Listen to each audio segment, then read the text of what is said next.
बिस्मिल्लाहिर्रहमानिर्रहीम। अस्सलाम वालेकुम। मैं सैयद इमरान शफ़क़त आपकी खिदमत में हाज़िर हूँ। मैं अभी थोड़ी देर पहले एक लाहौर प्रेस क्लब के बाहर एहतजाज था, उस एहतजाज से होके आऊँ। वो एहतजाज आरिफ हमीद भट्टी साहब को ऑफ एयर करने के ख़िलाफ़ था। अब मुझे समझ ये नहीं आ रही कि हम एहतजाज किसके ख़िलाफ़ वहाँ पर कर रहे थे। सारे सहाफ़ी वहाँ पर मौजूद थे और ज़ाहिर है कि हमारी तोपों का रुख तो जो गवर्नमेंट होती है वो होती है, लेकिन जाहिर है कि पाकिस्तान में ये वाले फ़ैसले कि किसको ऑफ एयर करना है, ARY बंद होना है, ARY चलना है, जियो चलेगा नहीं चलेगा, अगर चलेगा तो कितनी ऑक्सीजन के साथ चलेगा, अगर चलना है तो कितना चलेगा, और कौन कौन उस पर काम करेगा, कौन कौन ऑफ एयर होगा, किसको बात करने की इजाज़त नहीं है और कौन जो है वो खुल के बात कर सकता है, ये हमने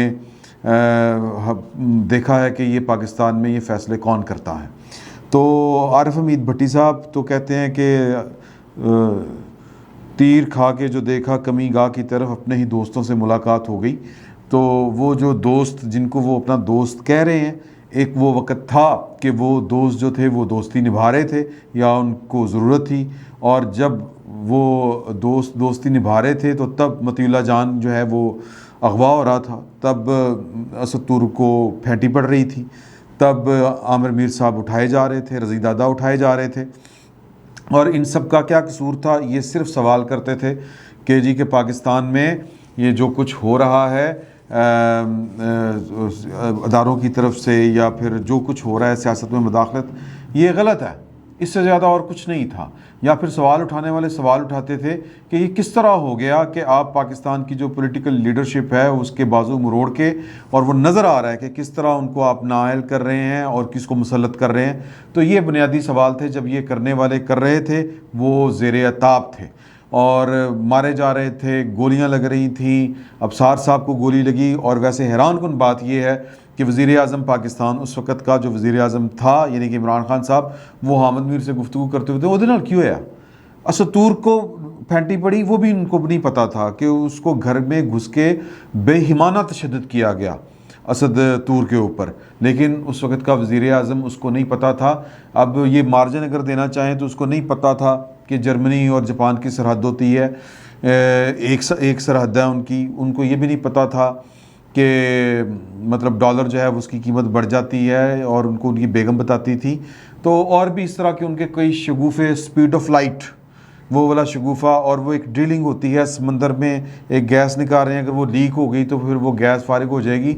तो बुनियादी तौर पर ये अलमिया था इस कौम के साथ, ये मजाक था इस कौम के साथ कि एक ऐसे शख्स को वज़ीर आज़म इस मुल्क पर बतौर वज़ीर आज़म के मुसल्लत किया गया, और जिन कुव्वतों ने मुसल्लत किया वो कुव्वतें और उस वक़्त का मीडिया जो आंख का तारा था ARY, जो आंख का तारा था समा TV, जो आंख का तारा था एक्सप्रेस TV, ये सारे के सारे जो थे ये मिली भगत करके चल रहे थे। और उस वक़्त जो साबर शाकर से बड़ा मुहिब वतन सहाफ़ी कोई नहीं था। अरशद शरीफ साहब जो थे वो शहीदों की औलाद थे, शहीदों के भाई थे, उनसे बड़ा कोई सहाफ़ी नहीं था। आज उनको पाकिस्तान छोड़ के भागना पड़ा। कल तक वो जो पकड़े जाते थे, मारे जाते थे, वो जो है मतलब उनके इर्द गिर्द रहने वाले जो लोग हैं वो उनका मजाक उड़ाते थे। तो पॉइंट सिर्फ ये है कि ये हम तो सीधी सी बात है कि हमारा जो कबीला है वो गैर जानबदार कबीला है, और वो कहता है कि हमने जो अपने असलाफ से सहाफ़त सीखी है वो ये है कि सिर्फ़ आपने जज ये करना है कि जो गवर्नमेंट है वो पाकिस्तान के दस्तूर के मुताबिक काम कर रही है या नहीं। तो और बाकी भी जो कह लें कि जो जिसकी जो आइनी फ्रेमवर्क में जो उसका किरदार है, वो अगर अपने किरदार से बाहर निकलेगा तो हमने लोगों को बताना है कि लोगों ये बंदा अपना काम ठीक नहीं कर रहा है, हमारी ड्यूटी ये है, बस इससे ज़्यादा और कुछ नहीं है। हमने सिर्फ ख़बर देनी है तो, या निशानदेही करनी है। तो ये मतलब क्या, मतलब पार्टीबाजी कोई नहीं है। तो जिन्होंने पार्टीबाजियाँ की, जिन्होंने पार्टियाँ बनाई, जिन्होंने पार्टियाँ तोड़ी, उन्हीं के ये पसंदीदा सहाफ़ी हुआ करते थे, और इन्होंने दुनिया जहान की नेमतें इनके दस्तरखान के ऊपर होती थी। दस्तरखान समझ रहे हैं ना, मैं अलामती तौर पर कह रहा हूँ, तो जिसको मैं पंजाबी में कहता हूँ कि मौजां इनकी हैं या इनकी थी, अब वो ज़ेरे इताब है। और हमारा जो फ़र्ज़ है वो हम ये बताएं कि वो जिस भी वजह से ज़ेरे इताब हों, पाकिस्तान के आइन के मुताबिक आप किसी की ज़ुबानबंदी नहीं कर सकते।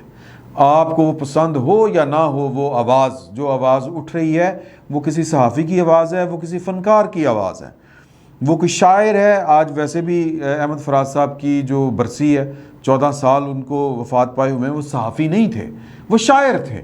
और वो अपनी शायरी में बुनियादी तौर पर जो सिविल लिबर्टीज़ की बात करते थे, इंसानी हुर्मत की बात करते थे, इंसानी तकदीस की बात करते थे और इंसान के हकूक़ की बात करते थे, जो रियासत पाकिस्तान ने अपने शहरियों को दे रखे हैं। तो वो शायरी मुहासरा क्या कमाल, आंसुओं से तुम्हें अलविदाएं कही, ये मुहासरा नहीं, ये दूसरी नज़्म है कि आंसुओं से तुम्हें अलविदाएं कही, रज़्मगाहों ने जब भी पुकारा तुम्हें।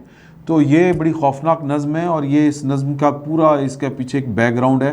इस नज़्म को ज़ाहिर है कि शायर जो है उसके पास ना कोई बंदूक होती है, ना हथियार होता है, जिस तरह बिल्कुल सहाफ़ी के पास कुछ नहीं होता इस तरह का। तो जस्टिस अफजुल्ला जो थे वो उस वक़्त चीफ़ जस्टिस पाकिस्तान थे, तो इनके ख़िलाफ़ मुकदमा बना इसी नज़म के ऊपर, जिसका मैंने आपको पहला शेर सुनाया है कि आंसुओं से तुम्हें अलविदाएं कहीं, रज़्मगाहों ने जब भी पुकारा तुम्हें। तो आगे सारी वो है शायर की एक आज़ादाना तबीयत है, शायर ने जो देखा वो कह दिया। तो वो मुकदमा गद्दारी का हुआ, तो वो जब बेल के लिए पेश हुए तो उन्होंने कहा कि जी कि ये आपकी नज़म है, तो उन्होंने कहा कि नहीं। तो कुछ लम्हे होते हैं, लेकिन फिर मुहासरा भी इन्होंने लिखी और मुहासरे के ऊपर वो डटे रहे। तो खैर अफजलुल्लाह साहब ने तारीख़ी वाक़या है कि उन्होंने कहा कि ये कलाम, ये उठान, ये लबो लहजा, ये फ़राज के अलावा और किसी का नहीं हो सकता। अगर फ़राज आप तस्लीम भी कर लेते कि ये नज़्म आप ही की है, तो ये अदालत आपके साथ खड़ी थी और आपके साथ खड़ी है, ज़मानत दे दी थी। अफजलुल्लाह साहब ने उनको ज़मानत पर हाँ कर दिया था। तो सहाफ़ी और शायर, इनकी आवाज़ें नहीं दबाई जा सकती। अच्छा, अब ये एक अलग से बहस है कि कौम किसको सहाफ़ी समझती है, किसको सहाफ़ी नहीं समझती, किसको शायर मानती है, अपना शायर मानती है और किसको नहीं मानती। कौमी शायर से बता जिन्होंने कौमी तराना लिखा, हफीज़ जालंधरी साहब ने, कौम ने उनको उस तरह से ओन नहीं किया। हबीब जालिब को किया और फराज को किया, फैज़ को किया। तो कौम जो है वो जिसको ओन करती है वही सहाफ़ी है और वही शायर है, वही फ़नकार है। तो ये रियासतों के ताकतवरों के ओन करने ना करने से कोई फ़र्क नहीं पड़ता। आरिफ हमीद भट्टी हों, अरशद शरीफ हों या साबिर शाकिर हों, इनकी ज़ाती पसंद नापसंद, इनका तज्ज़िया, इनका जो टिल्ट है वो किस तरफ है, ये लोगों ने फ़ैसला करना है। लोग जो हैं वो उनको, मेरा मतलब है कि उनको ये नहीं बताना चाहिए कि ये आवाज़ आपके कानों तक नहीं पहुंचनी, हमने ये आवाज़ आपके कानों तक नहीं पहुंचनी। लोगों को फ़ैसला करने दें। लोग बड़े सियाने हैं सर, तो जो काम करने वाले हैं वो काम करें। तो वो जो काम करने वाले हैं वो हैं कि जो दस्तूर में आपकी आईनी जिम्मेदारी लिखी है वो पूरी करें, ख़त्म हो गई बात, सब ठीक हो जाएगा। हमें लग रहा होता कि ठीक नहीं होगा, लेकिन सब ठीक हो जाएगा। तो मैं, बात लंबी हो गई कि मैं वहाँ से होके आया हूँ। आरिफ हमीद भट्टी साहब को ऑफ एयर किया गया है, हमें इस पर तकलीफ़ भी है, एहतजाज भी किया है। एहतजाज यहाँ पे भी ऑन रिकॉर्ड कह रहे हैं, कल भी हमने किया था वहाँ पर। और ये एक तरह से अब यहाँ पर फ़िलासफ़ीज़ हैं कि ये आपके पसंदीदा सहाफ़ी थे पाकिस्तान की इस्टेब्लिशमेंट के, ये उन्हीं की बात किया करते थे। अब जब आप के ख़िलाफ़ वो या आपकी मर्ज़ी की बात नहीं हो रही, तो आप या तो उनको दबा रहे हैं या फिर इनको एक मौका है, इनको हीरो बना के पेश कर रहे हैं। जो असल गैर जानिबदार सहाफ़ी हैं, मतीउल्लाह जान, तलत हुसैन, मतलब कोई एक नाम हो तो मैं अर्ज़ करूँ, सार आलम, हामिद मीर, मतलब असतूर बहुत हैं, तो रज़ी दादा बहुत हैं। तो ये उनके मुकाबले के ऊपर जो है ये कुछ मतलब एक अपना मैं वो अल्फाज, चूँकि इस वक्त तो ज़ेर ताब में मैं कुछ कह नहीं सकता। तो ये एक मेरा ख़्याल है कि लोगों की आज़ादी सल्ब करने वाली बात है। आवाज़ें नहीं दबाई जा सकती, ना दबानी चाहिए। और ये एक एहतजाज है और ये एहतजाज उन्हीं के सामने है। कल तक ये जिनको हीरो थे और वही आज इनको पकड़ रहे हैं। जुल्म है, ज़्यादती है, ये नहीं होनी चाहिए। और वैसे तो पाकिस्तान में आज की तारीख़ तक, आज 25 अगस्त है, शाम के तकरीबन 7:30 बज चुके हैं। और अगर मैं कहूँ कि इस वक्त तक पाकिस्तान में सैलाब और बारिशों की वजह से 73 लोग जो हैं वो अल्लाह को प्यारे हो चुके हैं, लेकिन उनका ज़िक्र उस तरह से नहीं है जिस तरह से ज़िक्र इमरान खान साहब का। इमरान खान साहब कल भी जलसे में फरमा रहे थे कि मैं आखिरी कॉल दूंगा। सर, आपकी आखिरी कॉल कहाँ, कौन सुनेगा? ये मुल्क आफत ज़दा है, इस मुल्क का 80% रकबा आफत ज़दा है, आपको अशकशोई करनी चाहिए, आपको वहाँ पर पहुँचना चाहिए। ये पॉलिटिकल लीडरशिप का काम है, लेकिन आपको अपना मतलब अन्ने नू होरां नू होरी नाल अन्ने नू डंगोरी नाल, ये पंजाबी की एक मिसाल है कि होरां नू होरी नाल अन्ने नू डंगोरी नाल, उन्होंने मैं मर गया रुड़ गया, मुझे बचा लो मुझे बचा लो, मतलब ये वो तमाशा लगाया हुआ है इमरान खान साहब ने, अदारों के ऊपर चढ़ाई और पता नहीं क्या क्या कुछ। अब उनके ऊपर एक बड़ी ज़बरदस्त तहकीक सामने आई है कि एक वो है इंटरनेशनल ह्यूमन राइट्स फाउंडेशन, ये उन्होंने वो 14 अगस्त से बाद, यानी कि जब शहबाज गिल के ऊपर पर्चा हुआ, इनको अचानक से इस तंजीम को इमरान खान साहब याद आ गए। तो ये जो नया दौर एक वेब चैनल है वो, और एक कोई वाहिद नामी एक ट्विटर सारिफ हैं, उन्होंने बेसिकली तो वाहिद नामी ट्विटर सारिफ ने इनिशिएटिव लिया, उसने थोड़ी सी तहकीक की, ये नया दौर वालों ने उसको थोड़ा सा आगे बढ़ाया, तो पता चला कि ये जो है इंटरनेशनल ह्यूमन राइट्स फाउंडेशन जाली काम है और इसके पीछे इंडिया है, ये प्रोपेगेंडा कर रहा है। और वो कौन है प्रोपेगेंडा करने वाले? वो मेजर गुरु आर्या जो हैं, वो तो क्या है, उन्होंने पब्लिकली उन्होंने कहा है कि जो काम पाकिस्तान के ख़िलाफ़, पाकिस्तान की फ़ौज के ख़िलाफ़ इंडिया अरबों रुपए लगा के नहीं कर सका, वो इमरान खान कल्ला शेर दा बच्चा करी जा रहा है, उसको सपोर्ट करें। तो जो मतलब वो यही सपोर्ट है वहाँ से आ रही है। और ये एक इंडियन दो मालकान हैं, इनके नाम जो हैं वो है, एक खातून है समीता त्रिशाल चौड़ा और त्रिशाल प्रेश चौड़ा, मुझे ये नामों से मियाँ बीवी लगते हैं, ये इनके नाम के ऊपर रजिस्टर्ड है। इन्होंने क्लेम किया हुआ है अपनी वेबसाइट के ऊपर, ये अगर प्रोड्यूसर साहब इनके 3 ट्वीट शेयर करें तो इनकी जो ट्विटर लोकेशन देता है वो दिल्ली की देता है, बेंगलोर की देता है, इंडिया से ये ऑपरेट हो रहे हैं और ये बैठ के इमरान खान साहब का वाजा कुट रहे हैं। और इसने अपना ये जो है ना IHRF, इसने अपना जो मतलब कह लें कि कहा कि जी कि हम रजिस्टर्ड हैं वहाँ पर स्पेन में, लेकिन वहाँ पर स्पेन में जितनी NGOs रजिस्टर्ड हैं इसके आगे पीछे कोई नहीं है, वो वहाँ पर रजिस्टर्ड नहीं है। और ये सारे के सारे बैठ के जो है ये जो अपने सोर्स बता रहे हैं, ये टेक्निकल बातें हो जाएंगी सारी की सारी कि ये सोर्स कहाँ से इंफॉर्मेशन लेते हैं। ये इंफॉर्मेशन लेते हैं जी जो 100 के करीब चैनल हैं, वेबसाइट चैनल्स हैं, वो उनके इन्होंने लिंक्स दिए हुए हैं अपनी वेबसाइट के ऊपर, ये इनका सोर्स ऑफ इंफॉर्मेशन है। और इमरान खान साहब के ख़िलाफ़ जो कार्रवाई हो रही है, ये सोर्स कौन सा है? ये अली नामी एक ट्विटर सारिफ है जिसने एक स्पेस जनरेट की थी और उस स्पेस में ये जो त्रिशाल समीता त्रिशाल है और जो त्रिशाल परेश चोपड़ा है, इनको मदऊ किया था और वहाँ पर किसी ने कहा था कि जी कि ये इमरान खान के ख़िलाफ़ हो रहा है और ये इंसानी हकूक़ के ख़िलाफ़ है। तो बेसिकली इमरान खान की सपोर्ट इंडिया का जो सोशल मीडिया है वहाँ से हो रही है। और आपको याद होगा कि जो जनरल सरफराज साहब की शहादत के ऊपर वो जो हेलीकॉप्टर क्रैश हुआ था, वो जो FIA इंक्वायरी कर रही है, जो एक नेगेटिव कंपेन चली थी, वो भी इंडिया से ऑपरेट हो रही थी। और फिर पाकिस्तान में इमरान खान साहब और PTI के अरसलान खालिद तक बात जा रही है।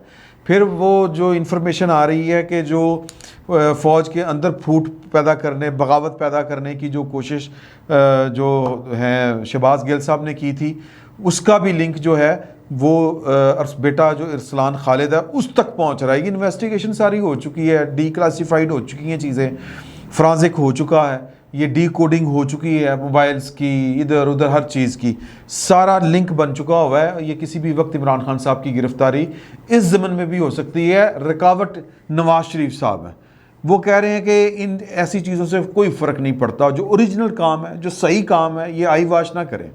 सही काम ये है कि उनको जो फॉरेन फंडिंग केस है उसमें पकड़ें। फॉरेन फंडिंग केस में फिर वो 3 अकाउंट जो हैं वो FIA ने ले आई है, तो खैर वो उसमें तारक शफी साहब है डायमंड फोम वाले, वो उन्होंने वो जो था ना आरफ नकवी का पैसा पाकिस्तान आना था, तो इन्होंने इंसाफ फाउंडेशन कोई इस तरह करके ट्रस्ट बनाया था, इंसाफ ट्रस्ट, उसके ज़रिए सारे पैसे आए थे। तो वो भी इंक्वायरी चल रही है। कहने का मकसद ये है कि इमरान खान साहब जो हैं वो कोई इंटरनेशनल एजेंडा है पाकिस्तान के ख़िलाफ़। अगर इंटरनेशनल एजेंडा नहीं है तो कम से कम इंटरनेशनल एजेंडे वाले इमरान खान साहब को सपोर्ट कर रहे हैं। अगर हम ये राय दें कि पाकिस्तानी के किसी सियासतदान को, किसी पॉलिटिकल पार्टी को हमें गद्दार नहीं कहना चाहिए, हम अगर इस असूल के ऊपर भी कारबंद हो जाएं, तो इमरान खान साहब का जो अपना एजेंडा है वो एजेंडा सूट कर रहा है जो पाकिस्तान के मुखालिफ कुव्वतें हैं, इंडिया को सूट कर रहा है, इसराइलियों को सूट कर रहा है। और मज़े की बात है कि इमरान खान साहब जो हैं, यानी खुद वो कंपेनें जाके चलाएं मोहम्मद सादक के ख़िलाफ़ लंदन में एक यहूदी के हक़ में, और फिर लोगों को कहें कि जी कि ये इसराइल बड़ा खुश था मेरे जाने के ऊपर। यार हद हो गई है। इमरान खान साहब की 2 नंबरियाँ का एक लेवल है। और जो आखिरी कार्रवाई जो मैं आपको बताने जा रहा हूँ, वो गुज़िश्ता दिनों अक़वाम मुत्तहिदा की जो ब्रीफिंग होती है, प्रेस ब्रीफिंग, उसमें वो एक सवाल हुआ, वो खातून थी और उसका जवाब दिया गया। वो सवाल पहले सुने और फिर वो जो जवाब दिया गया जो स्पोक्स पर्सन था अक़वाम मुत्तहिदा का उसकी तरफ से, और जो यूथ हमारे इमरान खान साहब और उनके जो चाहने वाले हैं वो समझ रहे हैं कि पता नहीं की इनकलाब आ गया। इसके पीछे कहानी बड़ी मज़े की है, सादा है, समझने वाली है, वो मैं आपको आगे चल के बताता हूँ। Comment on the situation in Pakistan, increasingly tense situation there, charges announced against Imran Khan. Anything you can tell us? Yes, what I can tell you is that the Secretary General is aware of the charges brought against the former Prime Minister Imran Khan, and he emphasizes the need for a competent, independent, and impartial legal process. The Secretary General urges calm, lowering of tensions, and respect for the rule of law, human rights, and fundamental freedoms. तो ये आपने सुना, ये सवाल हुआ। सवाल करने वाली जो खातून है, हम बावजूद वो क्लिप आपको नहीं दिखा सके, सिर्फ आवाज़ सुनाई है। वो खातून के पास सवाल करने के लिए था ही कुछ नहीं, ज़बरदस्ती का उसने सवाल किया है। और वो जवाब देने वाले ने वो यूँ लग यूँ रहा है कि जी वो डाइस छोड़ के जा रहा था, लेकिन फिर सवाल हुआ तो उन्होंने कहा कि जी नहीं आप करें सवाल। उसने सवाल किया कि ये इमरान खान के ख़िलाफ़ वो कुछ हो रहा है, हमें कुछ बताएं कि क्या हो रहा है। तो उन्होंने कहा कि जी कि वो जो सेक्रेटरी जनरल है वो पढ़ के बता रहे हैं। तो इसका मतलब है ये वो क्या कहते हैं, ऑर्केस्ट्रेट कहते हैं उसको, वो था या कोरियोग्राफिक था, प्लान्ड था, सादा अल्फाज में स्क्रिप्टेड था जिसको कहते हैं। तो ये क्यों था सर जी? वो फैंटम आरलोक जो $25,000 हर महीने इमरान खान साहब एक लॉबिंग फर्म को, अमेरिका की लॉबिंग फर्म को देते हैं, और वो उसका नाम था फैंटन, डेविड फैंटन, जो इसका मालिक है, जो पाकिस्तान के एटमी टेक्नोलॉजी और पाकिस्तान के एटमी असासे के, ये महफूज नहीं है, वो कंपेन चलाई थी उसने पूरी दुनिया में।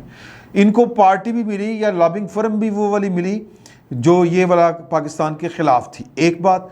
दूसरी बात कि जब ये वाली बात सामने आई तो जो फवाद चौधरी साहब हैं उन्होंने कहा कि जी के तर्जमे करके बताएंगे हम लोगों को कि ये लॉबिंग फर्म नहीं है, ये PR फर्म है। ओके, PR फर्म तो फिर वही अपना काम कर रही है।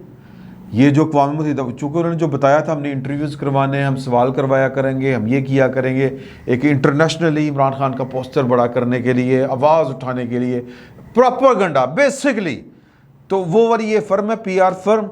तो वो जब $25,000 लेगी तो इस तरह के सहाफ़ियों से इस तरह के सवाल भी करवाएगी, और जो $25,000 लेगी वो इस तरह के स्पोक्स पर्सन भी मैनेज करवाएगी। सर पाकिस्तान में सैलाब आया हुआ है। पाकिस्तान में जिस तरह मैंने आपको पहले बताया, आज के दिन 73 लोग पानी की नज़र हो गए, दरिया बुर्द हो गए, सैलाब की नज़र हो गए, लेकिन अक़वाम मुत्तहिदा ने इसके ऊपर तो कोई जवाब नहीं दिया। और इमरान खान साहब के मुतालिक उनको टेंशन हो गई है। ये इस पर सारे आँखों सुभान अल्लाह। ये हैं 2 नंबरियाँ, इसको कहते हैं साइंस, इसको कहते हैं मुकमका, जो इमरान खान साहब का करते थे। ये सब मुकमका है सर।